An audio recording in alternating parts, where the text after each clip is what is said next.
pretty big if. But grant me, if, would you believe it? There's no proof that I would be able to accept that would be able to. So your mind is...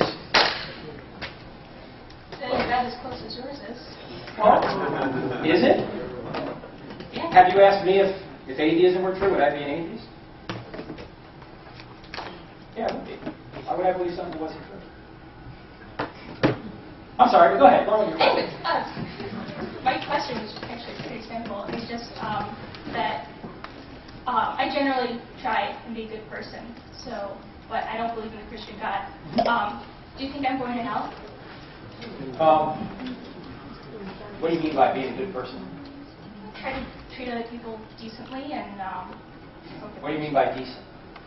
According to the standards of our society, in a way that, hopefully they'll react well to me and they'll treat me well. Okay. But, society sometimes have standards that aren't good, like we've mentioned. That's true. Society. Okay. So, is the purpose of life to be good? I have no idea what the purpose of life is. Well then, how could I answer the question? Well, my question is, do you think I'm going to hell? It's not what I have to. Well, I don't think God is going to force anybody into heaven against their will. What if I wanted to go to heaven? Well, then you pursue God. It doesn't appear like you're interested in doing that. Well, there's no way to prove. I don't believe there's a way that we can prove God in this life. Whatever, if there's another. Well, let me ask you a question, Hannah. If I were to give you a book, would you read it? Possibly. It's yes or no? It depends. I've got a lot of books. Well, you don't have to read it now, but would you read it over the summer? Maybe. Well, let me ask you this. I mean, if God exists, you seem to be kind of apathetic about it. Yes.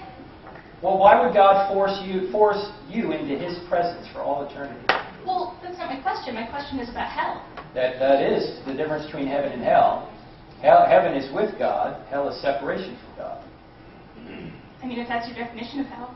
Well, that's basically what hell is. I mean, there's a lot of descriptors in the Bible about it. But at the end of the day, hell is separation from God. I mean, do you think I'm going to burn for all eternity? Well, it depends on what you mean by burn, because there's a lot of different metaphors in the Bible. Some, on one hand, you've got burning. On the other hand, you've got outer darkness. So you can't have burning and outer darkness together. They're metaphors meant to communicate destruction, meant to communicate being apart from God. Was Jesus' resurrection a metaphor? No, I don't think so, because otherwise then a lot of people died for a metaphor. So how do you distinguish between a metaphor and what's not a metaphor in the Bible? Oh, it's the same way we do in normal language. Like when we say, this computer cost me an arm and a leg. You know what that means, right? Unless somebody took an arm and a leg from you. Yeah, if I was an amputee, but we don't. We generally understand most times when metaphors are used and when something is literal. So I don't think hell would be a nice place to go to, but even Christopher Hitchens says hell, or let me back up. Christopher Hitchens says heaven would be hell to him. He doesn't want God now. So he's not going to want God in eternity. No, I'm not Christopher Hitchens. I know. But I'm just simply saying that if God exists and if Christianity is true, would you become a Christian? And you kind of said no.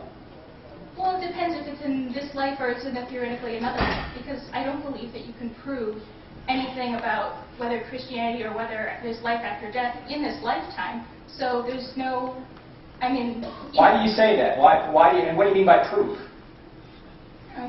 Beyond a reasonable doubt. Okay, good. I think that's true, beyond a reasonable doubt. Now, why couldn't we prove beyond a reasonable doubt that Jesus rose from the dead? Because all the testimonies about it were written hundreds of years later. There's a lot of, eyewitness testimony from a long time ago, that doesn't hold much weight in, It doesn't matter how far back the testimony was. If it's eyewitness testimony and you can reconstruct the original, it could have happened yesterday. Well, what about Herodotus? What does that have to do with Jesus? Does everything that he wrote histories, back even before. Hang on 1 second. You seem to be saying that you can't prove Jesus rose from the dead. Right. At the same time, you're saying you can prove he didn't.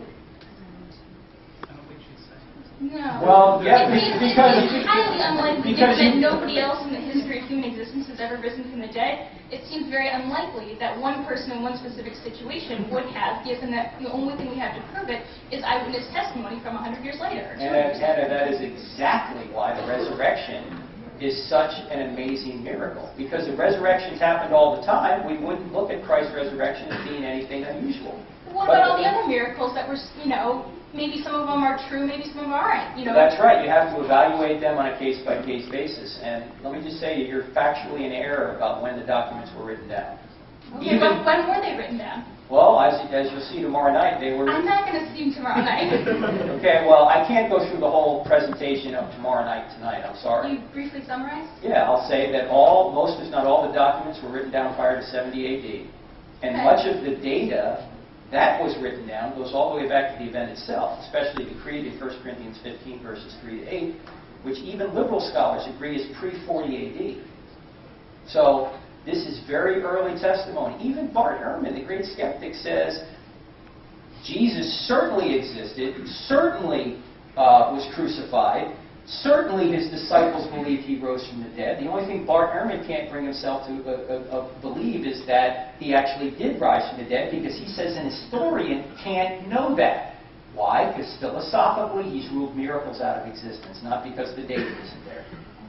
Right, but how do you distinguish that from other miracles that have, people say that, they proved beyond a certainty that they interviewed all sorts of people and they definitely said that this miracle happened on such and such a date.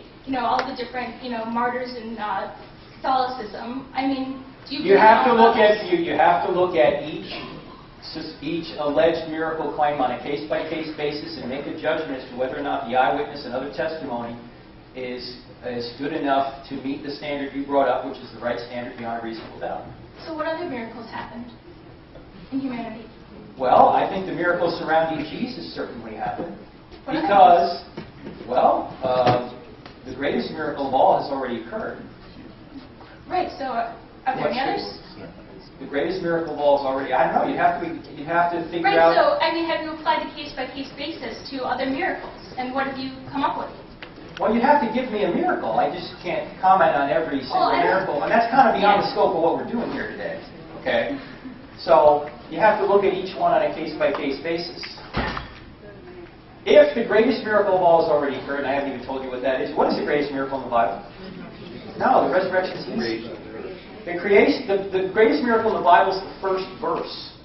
In the beginning, God created the heavens and the earth. We've just given evidence that the first verse is true. If that verse is true, are the other verses in the book at least possible? Sure. Okay.